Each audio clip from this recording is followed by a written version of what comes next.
Мы в Японии, в стране, где наплевать на пешехода. Здесь все не по нормам. Нужно срочно все закрыть, иначе все умрут. Чувак стоит и не понимает, что в России он бы никогда в жизни не работал здесь.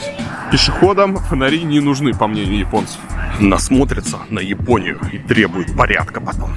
Люди, которые идут мимо меня, подумают, что идет какой-то сумасшедший. Итак, друзья, у нас небольшая ночная прогулка, и можно, пока идем, посмотреть на особенности японской жизни. Как же здесь темно. Да, еще у них очень не освещаются тротуары. Я сейчас иду по тротуару, и хорошо, что меня не видно, потому что вы должны понимать, насколько здесь темно. Вот стандартная улица в жилом районе, фонарей практически нету, они слабые, и они светят только на дорогу, при том, что мы идем по центру города. Пешеходам фонари не нужны, по мнению японцев. Это, к слову, забота о пешеходах. Видите, непонятно вообще фонари, которые света не дают. Они везде ставят эти белые лампы экономные. От них толку ноль. Я ничего не вижу, куда я иду. Я иду на ощупь. И вы не просто так не видите сейчас меня, потому что мы в Японии, в стране, где наплевать на пешехода. Я, кстати, читал, по-моему, отзыв Александра Роднянского на одну из серий последнего сезона «Игр престолов», где было про темную ночь что-то. И он очень интересно написал, что действительно снимали ночью. И многие зрители, у них был черный монитор, они как-то выкручивали, они пытались там что-то разглядеть, не было ничего видно. И это специальный такой режиссерский шаг был, чтобы придать тревожности, чтобы создать такую атмосферу волнительную. И я сейчас иду по Хакодате.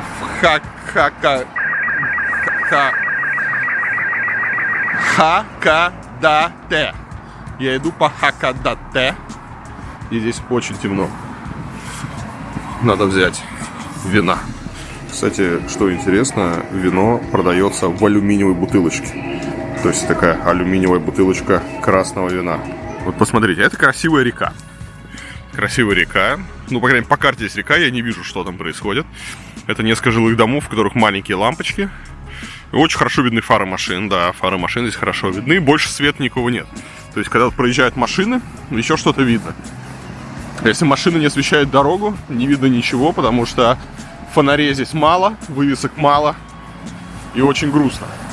Итак, мы продолжаем нашу темную прогулку.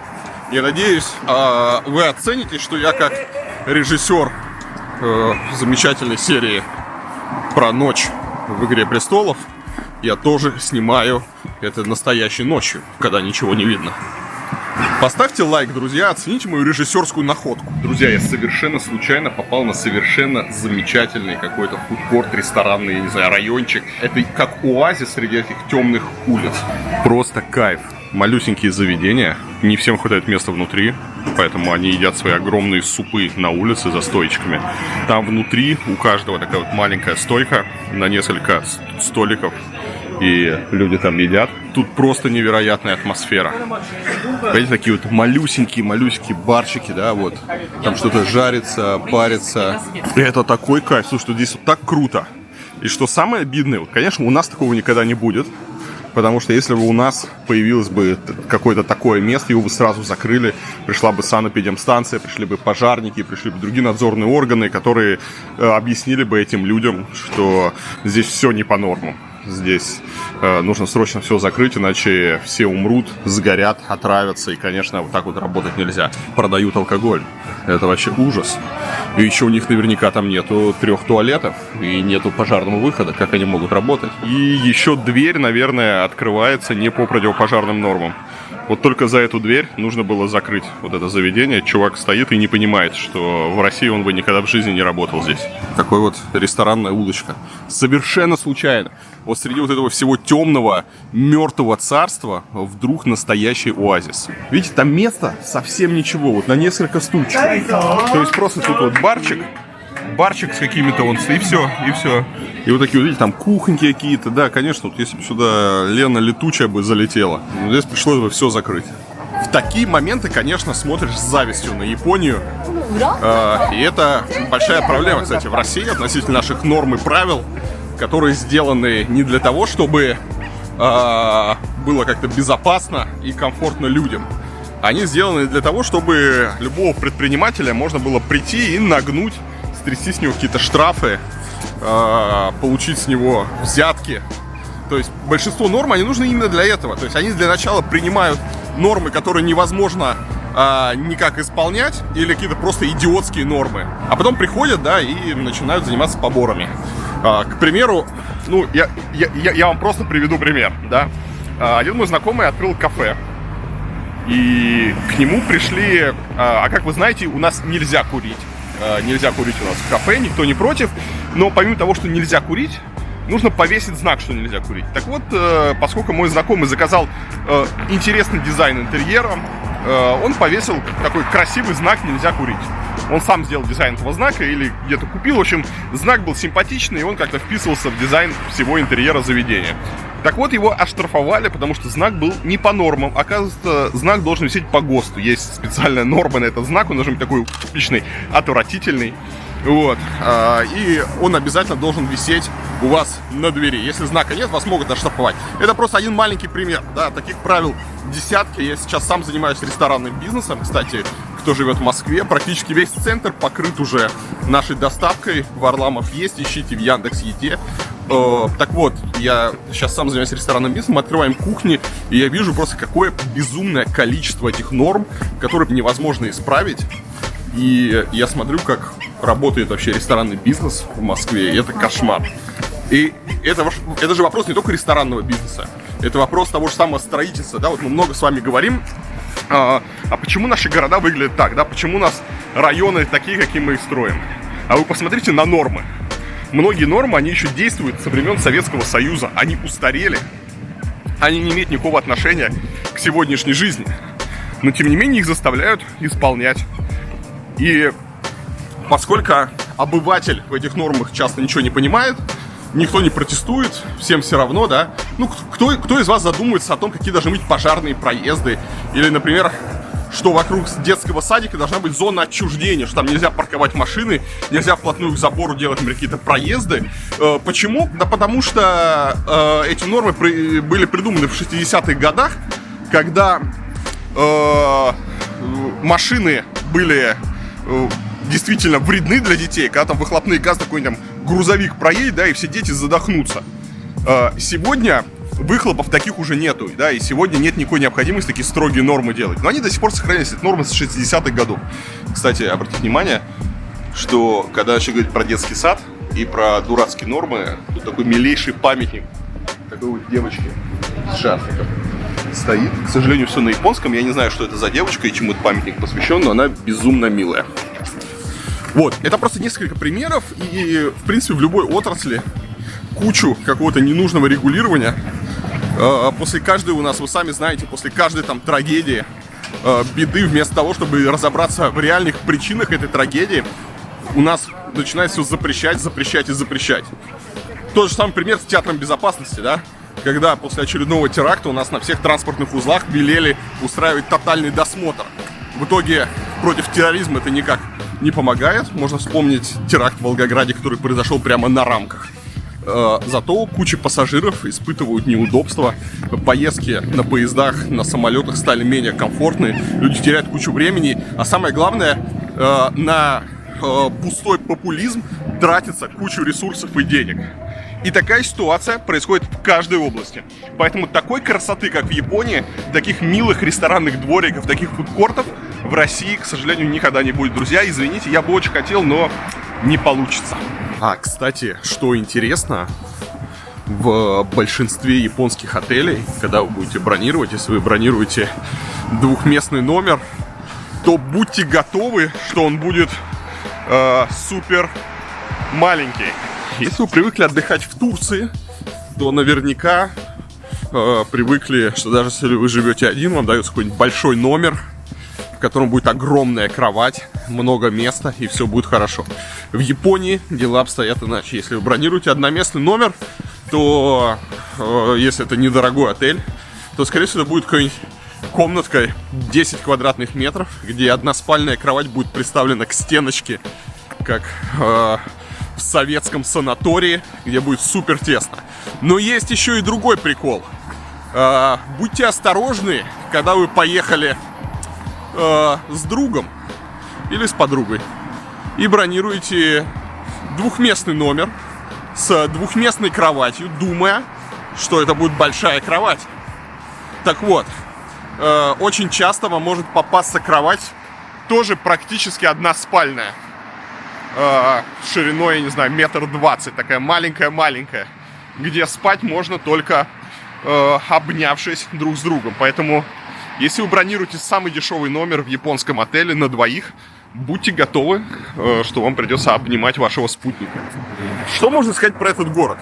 Город замечательный. Я получил, на самом деле, удовольствие. Он небольшой. То есть в этом городе проживает чуть меньше 300 тысяч человек. И город, на самом деле, очень душевный. Вот с точки зрения туриста, это вообще супер место, куда можно приехать на пару дней. Вот, казалось бы, город совершенно небольшой. Здесь куча отелей, здесь все забито. Здесь невозможно попасть в ресторан. Здесь повсюду очереди. И я даже не могу себе представить, сколько денег они делают на туристах. Ну и насколько комфортно вот мне, как туристу здесь, не надо ни о чем думать. То есть идеальная навигация. Везде висят информационные стенды. Все понятно, куда идти. Вообще никаких проблем. Идеально работает общественный транспорт. Еще один большой плюс Японии, что здесь можно забыть про такси, если вы не путешествуете ночью, когда не работает общественный транспорт. В обычное время общественного транспорта хватает с головой. Я такси не пользуюсь здесь вообще. То есть ты идешь пешком по темным улицам, ты ездишь на трамвае, на автобусе, на шикарных поездах, и тебе вообще ничего не нужно. Ты оформил JR Pass. Теперь я буду себя освещать телефоном. Вам будет меня видно. Мне будет еще меньше видно, куда я иду. А люди, которые идут мимо меня, подумают, что идет какой-то сумасшедший. Ну хорошо. Так вот, у японцев есть JR Pass. Японские железные дороги. А здесь, кстати, нужно понимать, что в Японии нет такой монополии, как у нас, например, с РЖД. У них есть много разных частных компаний. Даже в масштабах там Токио, если мы посмотрим на метро, там до сих пор есть много разных частных компаний, которые между собой конкурируют. У них свои там системы, разные поезда и много разных железных дорог. Но есть, конечно, основные дороги, да, JR Pass, Japan Railway. И у них есть проездной. Что это такое? Вы оформляете заранее, обязательно за границей, в Москве, себе этот проездной. Дальше вы приезжаете в Японию и получаете на неделю, например, такую специальную книжечку, которая дает вам право совершенно бесплатно пользоваться поездами японских железных дорог. Это часть веток метро в самом Токио. И это все вот эти вот скоростные поезда Синкансены. Это некоторые паромы. Это некоторые автобусы, кстати. Есть два вида этих книжечек. Есть обычные, есть такие первого класса, да, это зеленые вагоны в этих скоростных поездах. В отличие от обычных, там можно бронировать конкретные места. И можно путешествовать. Супер удобная тема. Что еще круто в плане привлечения туристов, здесь такой большой стенд про Хакодате.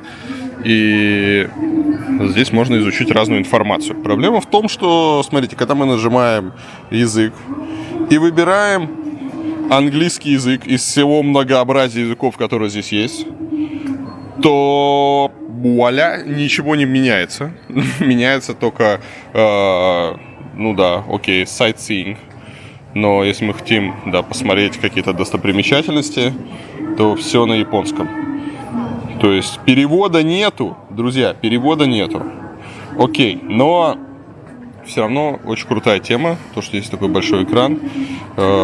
Жалко, они его не перевели, иначе я бы сейчас попытался бы разобраться, как, откуда мне, куда доехать. Посмотрел бы карты. Ну, кстати, стоит сказать, что очень хороший экран, быстрый отклик. Только я сказал быстрый отклик, и сейчас должна появиться карта. Что-то должно произойти.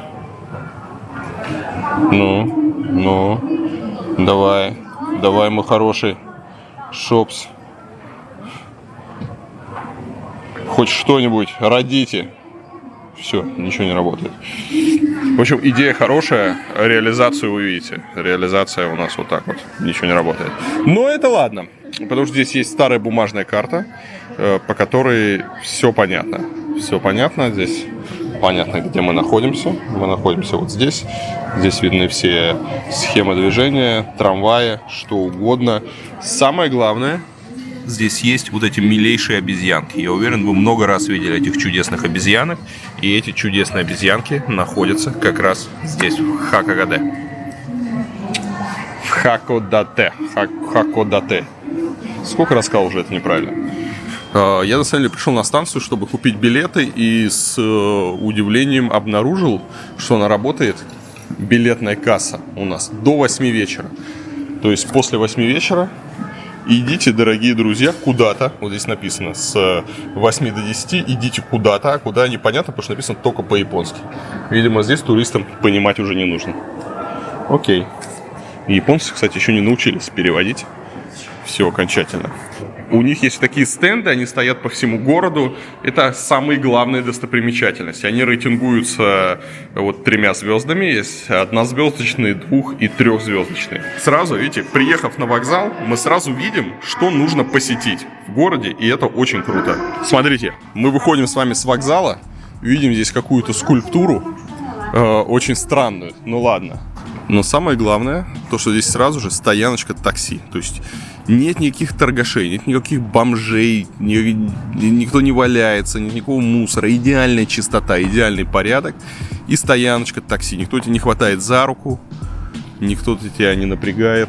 Очень круто. Вышел с вокзала, взял такси и по счетчику доехал, куда тебе надо. Вот это вот кайф. В России нету ни одного аэропорта, ни одного вокзала, где было бы удобно реализована посадка на такси.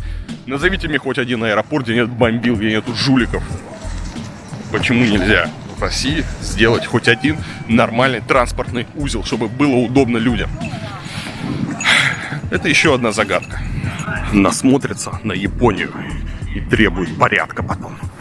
Я, кстати, не говорю уже о том, что Япония удивительная страна, где с чемоданом можно пройти из любой точки города в любую точку города, и у вас не будет никакого дискомфорта.